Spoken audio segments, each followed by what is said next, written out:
tous et ravi de vous retrouver. On est déjà mi-septembre, ça va vite, et cette fois, eh bien, ça y est, c'est la rentrée des théâtres. Et on a beau être au seuil de l'automne, il y a comme un air, vous allez voir, un air de printemps qui plane au-dessus de pas mal de théâtres bruxellois. Des nouvelles directions dans tous les sens du terme, souvent féminines d'ailleurs, il était temps. Des fêtes d'ouverture un peu partout, une nouvelle façon peut-être de se présenter, de présenter des programmes, des saisons. Bref, un vent printanier, clairement printanier souffle et ça nous rend heureux.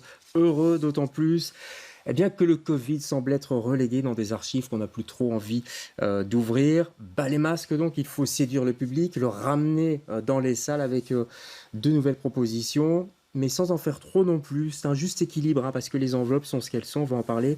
Le coût de l'énergie aussi. Les théâtres, ce sont des entreprises, il faut le rappeler, avec un personnel parfois nombreux qu'il faut savoir gérer. Et cela d'ailleurs dès la première saison. On en parle ce soir. Bonsoir à tous. Bonsoir. Isabelle Pousseur, tout d'abord. Vous êtes la directrice artistique du Théâtre Océan Nord. Donc ça va, cette année, il y a une saison. Oui, il y a une saison assez riche. Mais je dois dire quand même qu'elle a été rendue possible par le fait qu'il y a eu des annulations dues au Covid et les aides aussi qui ont été accordées au Covid. Donc grâce à ça, par exemple, on peut reprendre Éloge de l'altérité. Sinon, financièrement, ça n'aurait pas été possible. Donc oui, c'est une saison assez emballante, je trouve, mais il faut bien considérer que ce n'est pas nécessairement le début d'une nouvelle ère. D'accord. Voilà. Et l'équilibre reste fragile. Voilà, exactement. En face de vous, Isabelle, Pierre Teiss. Bonsoir Pierre.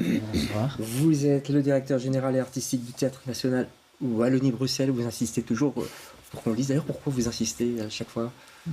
Parce que ça s'inscrit dans une histoire de la maison. C'est que le Théâtre National rayonne à la fois sur Bruxelles-Capitale, mais aussi en Wallonie. Et d'ailleurs, la saison s'est ouverte non pas à Bruxelles, mais à la Maison de la Culture de Tournai. Vous avez perdu de vue ici à Bruxelles, vous êtes sorti des radars. Tout à fait. Mais vous étiez à Tournai, vous étiez resté en Belgique. On va parler des fêtes d'ouverture. En face de vous, Colline Struyf. Bonsoir Colline. Bonsoir. Ravi de vous avoir. Première saison donc Colline pour le Théâtre Varia. En tout cas, pour vous en tant que directrice artistique et générale, comment on se sent comme ça au seuil d'une saison ?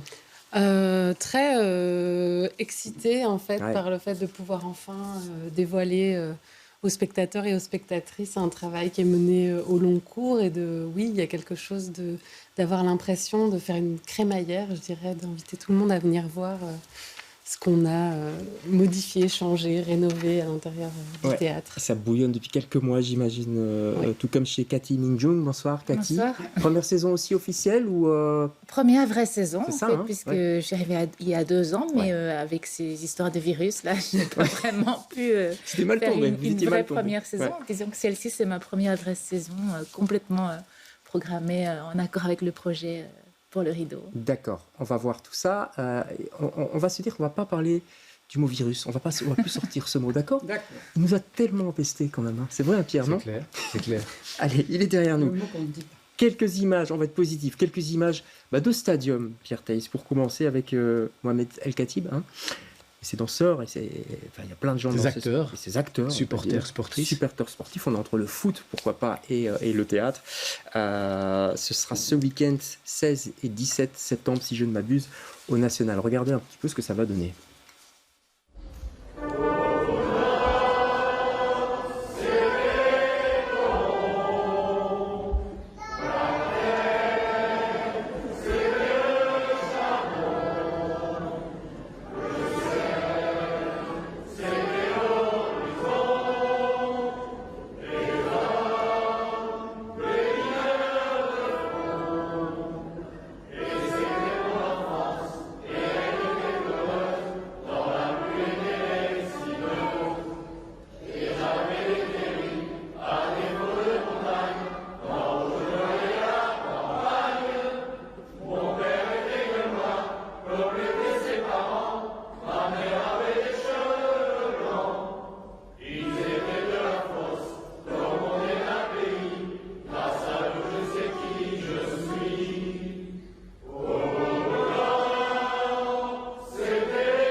Voilà, ça c'est un des événements qu'il y aura au Théâtre National pour l'ouverture.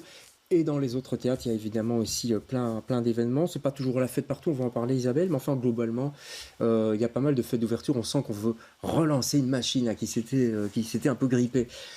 C'est déjà passé d'ailleurs chez vous au Rideau. Vous étiez les premiers à ouvrir le feu, non? Oui, c'était samedi dernier. Donc voilà, l'année dernière, on avait quand même eu l'occasion d'ouvrir la saison avec une belle fête de quartier. Oui, c'est vrai, je me souviens. Avec les commerçants, les voisins. Et donc la demande était là de la part des commerçants et des voisins de remettre ça. Donc c'est devenu un rendez-vous.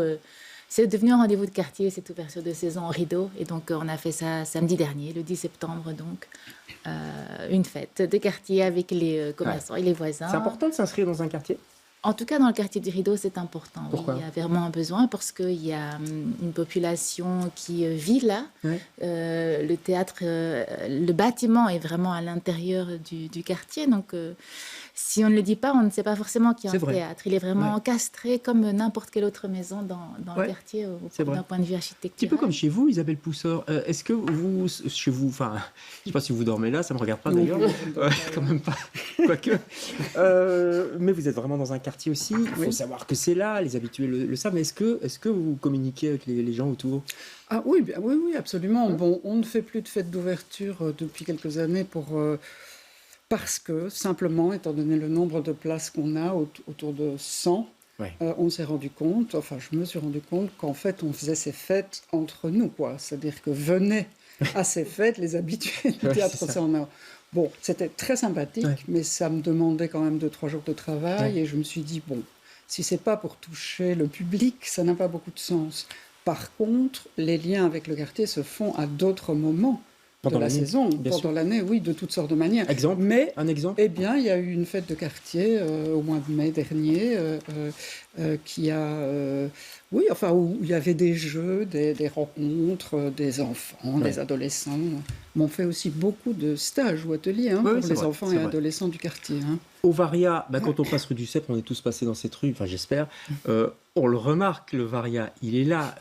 C'est un quartier aussi, les rues alentours. Bon, vous êtes un peu proche du quartier européen, donc c'est peut-être un petit peu particulier finalement comme emplacement, non? Ouais, on est positionné dans un endroit intéressant par rapport à Bruxelles et à ce qu'est cette ville. C'est-à-dire qu'effectivement, on est plutôt dans un endroit d'intersection entre le quartier de la place Jourdan et effectivement la communauté européenne. Et puis après, la rue Grès à Ixelles où c'est vraiment un quartier plus populaire. Et donc, on essaye de voir ce que ça veut dire de se situer dans cet interstice. On est derrière le musée des sciences naturelles aussi. Enfin, voilà, et on travaille vraiment aussi avec différentes associations du quartier pour essayer de voir justement c'est quoi ces endroits qui sont plus à la croisée des chemins dans Bruxelles. Ça, c'est quelque chose d'important, et chez vous aussi au National, même si on est dans d'autres dimensions, mais d'ouvrir le plus possible les portes, non? J'ai l'impression. Clairement, après, la position du Théâtre National est plus complexe que la position du théâtre de mes collègues ici présentes.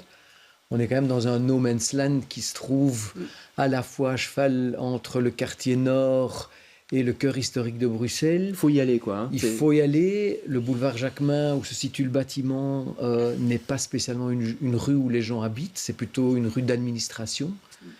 Et pour la petite anecdote, en arrivant au Théâtre National Wallonie-Bruxelles, j'ai proposé à l'atelier d'architecture de la Cambre dirigé par Pierre Loise de réfléchir sur comment rendre ce bâtiment plus poreux par rapport à l'espace urbain et par rapport à l'espace immédiat qu'est la rue. Et une des étudiantes a fait un micro-trottoir en demandant aux gens qui passaient régulièrement devant ce bâtiment qu'est-ce qu'était ce bâtiment, quel est le rôle de ce bâtiment.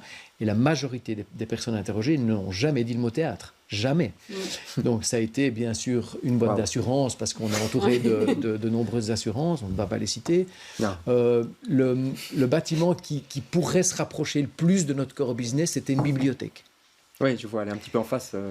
Et donc il y a un travail colossal à faire, et qui n'est pas uniquement, je pense, lié au Théâtre National Wallonie-Bruxelles. Je pense que c'est une vraie problématique, c'est que représente aujourd'hui l'institution théâtrale au cœur d'une ville comme Bruxelles ou comme Genève, par exemple, où le problème se pose aussi.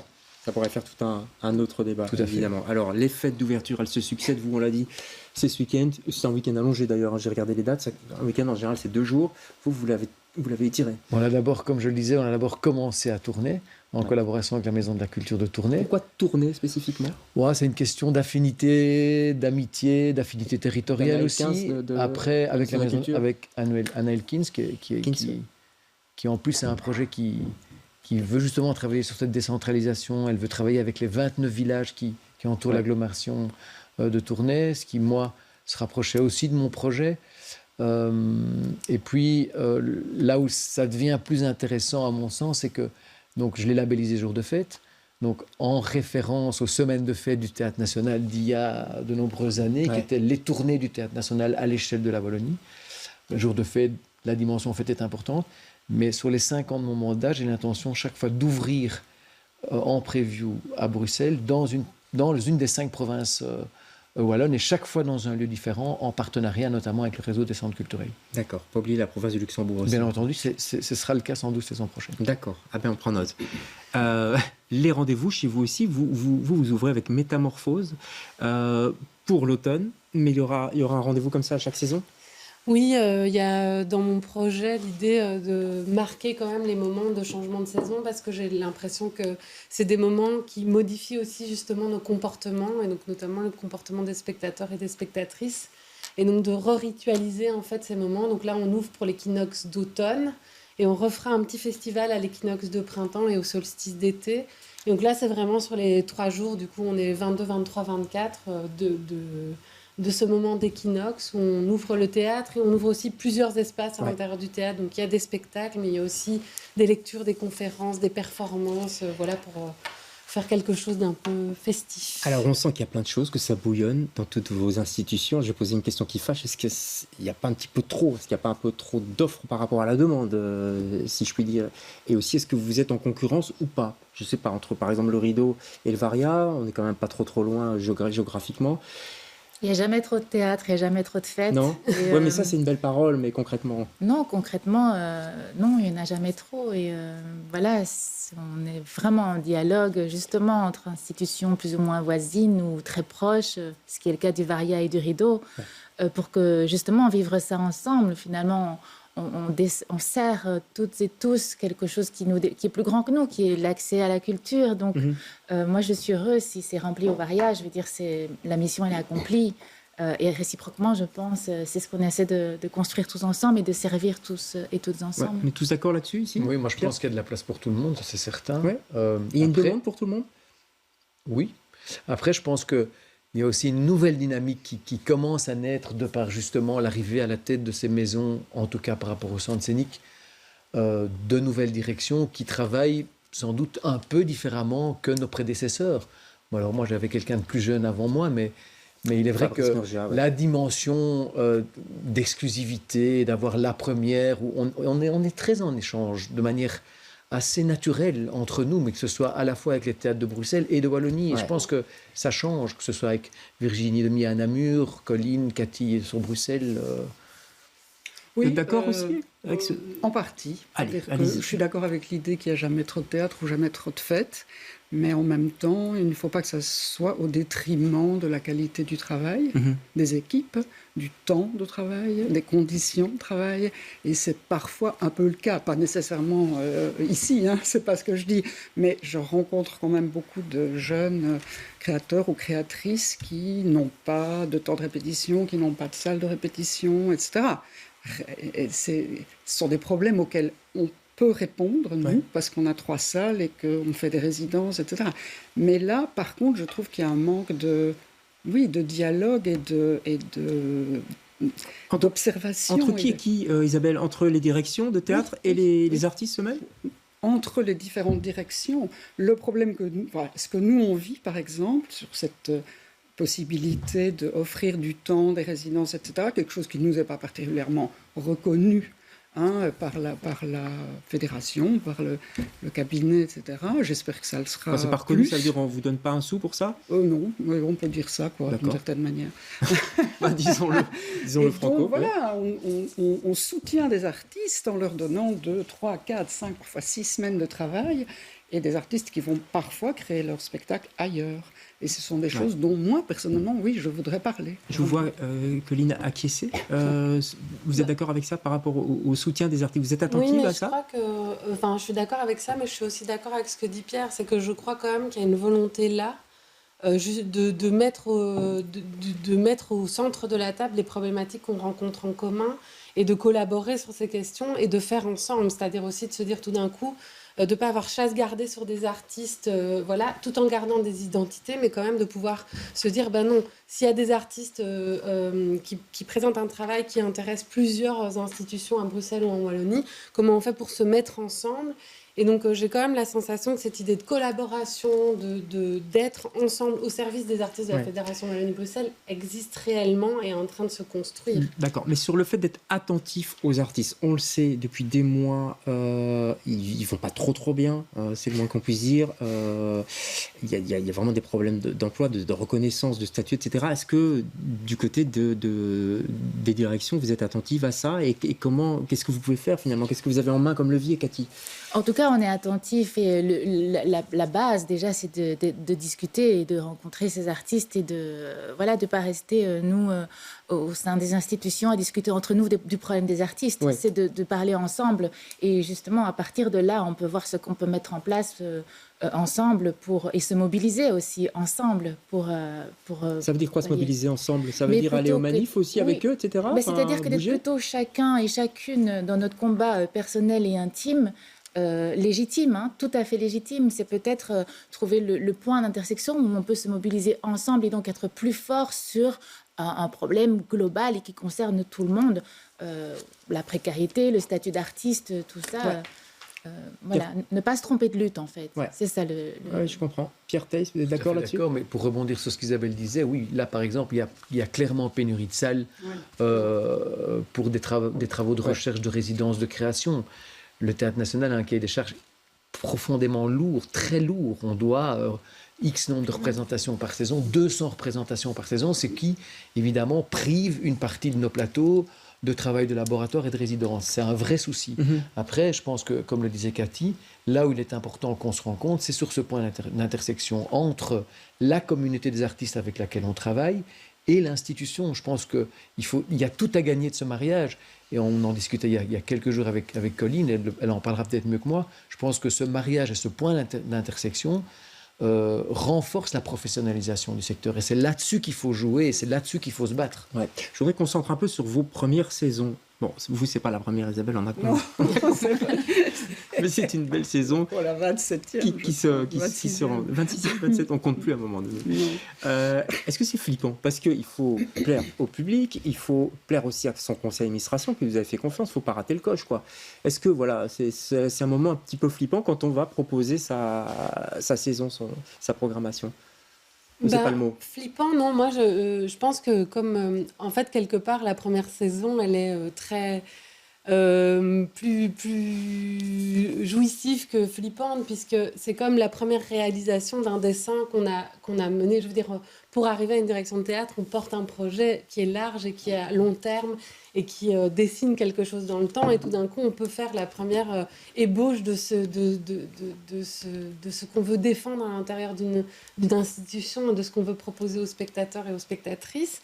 Et donc, en fait, voilà, elle est le reflet, elle essaye, en tout cas, je pense que c'est le cas aussi autour de moi, mais d'être le reflet des ambitions plus larges qu'on a, en fait, par rapport à l'enjeu du théâtre en tant que tel et du théâtre dans la société. Faut juste pas rater le coche, quoi. On vous attend au tournant tout de même, non?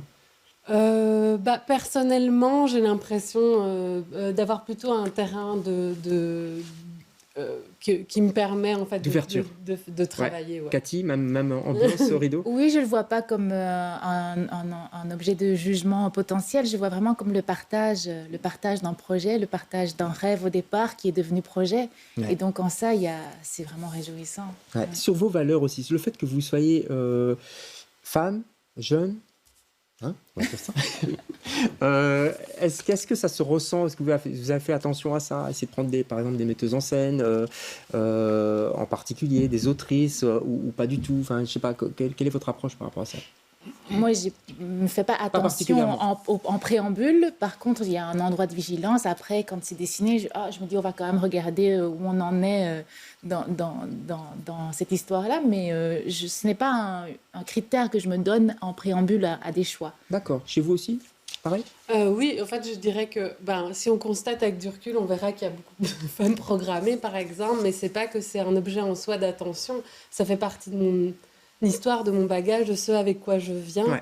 Il y a énormément de femmes brillantes dans ce secteur, et donc c'est juste à un moment donné qu'elles soient là, qu'elles soient présentes. Pierre Theis, vous avez fait attention à ça aussi? Alors oui, mais je pense qu'encore une fois, je pense que l'arrivée à la tête de maison de nouvelles directrices et de nouveaux directeurs, plus jeunes... Et des doubles directions, si on peut saluer la Balsamique. Exactement, Isabelle Batz et Mathias Varenne font en sorte que les lignes bougent, quoi. Et par exemple, pour ce qui est du Théâtre National Wallonie-Bruxelles, en travaillant avec Valérie Martineau, qui est la conseillère à la programmation, on a été très vigilants au début, un peu par inquiétude, en tout cas moi, je parce reconnais. On vous a un petit peu titillé là-dessus. Évidemment, j'étais l'homme blanc à la tête de la plus grosse maison de plus de 50 ans, évidemment.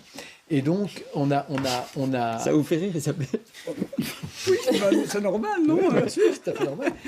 Et donc, on a été vigilants au début. Et puis, j'avoue que dans l'engouement, dans l'excitation, avec le peu de temps qu'on avait, etc., à un moment donné, on n'a plus fait attention. Et au bouclage de la programmation, Valérie est rentrée dans le bureau en disant... On n'a plus fait attention et on a fait des calculs. Et naturellement, et là, j'avoue que je suis très fier, 61% des projets qui sont aujourd'hui au Théâtre National sur 22-23 sont portés par des femmes. Et c'est venu naturellement. Oui, j'aimerais ajouter quelque chose. J'y vais. C'est qu'en fait, ce qui est étrange, c'est l'effet inverse. C'est-à-dire, en fait, j'aimerais vraiment insister sur ça n'est pas un effort de trouver une pluralité d'artistes et, en genre et en... Mais c'est parce que ça l'a été pendant longtemps. Et donc, on a pris ce pli-là. Non, Oui, pendant ça longtemps, l'a été. Oui, on ne mettait pas ces artistes à ces endroits-là, mais les artistes existaient. Voilà. Et donc... Eh bien, au Théâtre Ressonance, c'est tout simple. Depuis que le théâtre existe, il y a plus de 65 à 70% de femmes qui y travaillent comme metteuses en scène, performeuses, autrices. Et ça, encore une fois, c'est pareil, ce n'était pas un effort. Ça ne l'a jamais été. Pourquoi est-ce que ça se passe comme ça? Je ne sais pas. Sans doute que les porteuses de projets se sont dirigées peut-être plus naturellement vers nous.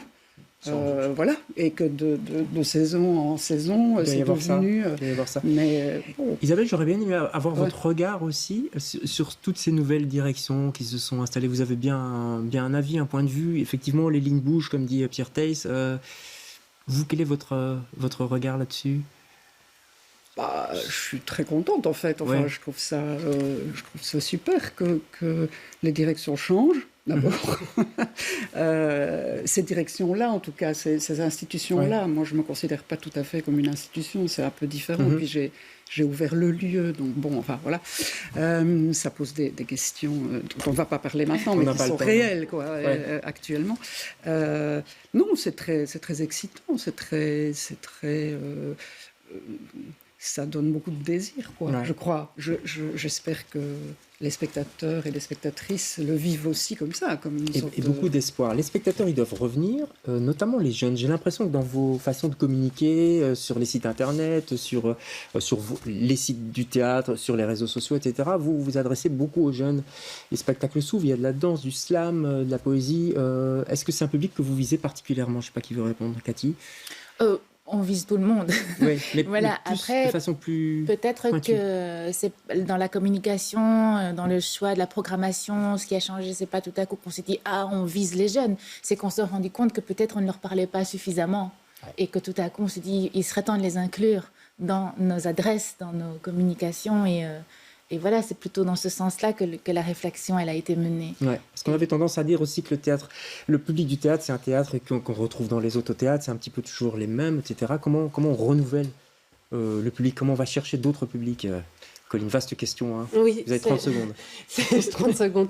C'est une question large parce que ça se passe à beaucoup d'endroits et la communication visible sur les réseaux sociaux n'est qu'une toute petite partie de tout travail qui est mené pour aller à la rencontre, en fait, des potentiels spectateurs et spectatrices. Il y a un travail aussi fait par la médiation pour aller toucher des spectateurs et des spectatrices qui ont moins accès directement aux espaces culturels. Enfin, donc c'est quelque chose de très vaste, élargir les publics. Ça ne se résume pas en fait à... On ne rénove pas l'image de son théâtre juste pour aller chercher des gens plus jeunes. Voilà. Par contre, je pense qu'il y a un travail sur l'image pour essayer de dire aux gens, voilà ce que nous on fait. Et aussi parce que je pense que la déception au théâtre est quelque chose qui doit arriver le moins possible. Et donc, au plus on est clair sur ce qu'on propose, au plus les gens viennent en sachant ce qu'ils viennent voir. Et c'est plutôt ça l'objectif de la communication, c'est d'être clair dans le rapport au spectateur. L'émission se termine malheureusement, on sent aussi que vous marquez quelque part de votre empreinte, mais que ce soit même au niveau graphique, etc., vos arrivées, vos nouvelles saisons. Pierre, on est d'accord là-dessus. Comme dit Colline, je pense que ce n'est pas uniquement une question de communication. Je pense qu'aujourd'hui, il est important pour un théâtre comme le National ou comme le Varia ou comme le Rideau d'aller ou d'aborder l'art vivant via d'autres contextes et de créer de nouvelles formes du commun qui nous ont tellement manqué pendant 2 ans. Et donc, c'est travailler sur des segments de programmation aussi différents. Ouais. Très différent chez vous, on va pouvoir le voir ce week-end. Chez vous également, dans vos 3 théâtres respectifs, puisque la saison va commencer, vos saisons vont commencer. On ne va pas citer les spectacles, on n'a plus le temps, de toute façon, j'ai déjà débordé dans le timing. Mais on va aller voir vos sites respectifs. Théâtre Océan Nord, le Varia, le Rideau de Bruxelles, le Théâtre National Wallonie-Bruxelles, et bien sûr tous les autres théâtres. On ne pouvait pas inviter tout le monde. On pense à eux. On a compris que vous étiez tous solidaires. Merci beaucoup. Je vous souhaite une belle saison. Merci. Et beaucoup de public. Nous, on se retrouve jeudi prochain avec d'autres invités. Bonsoir.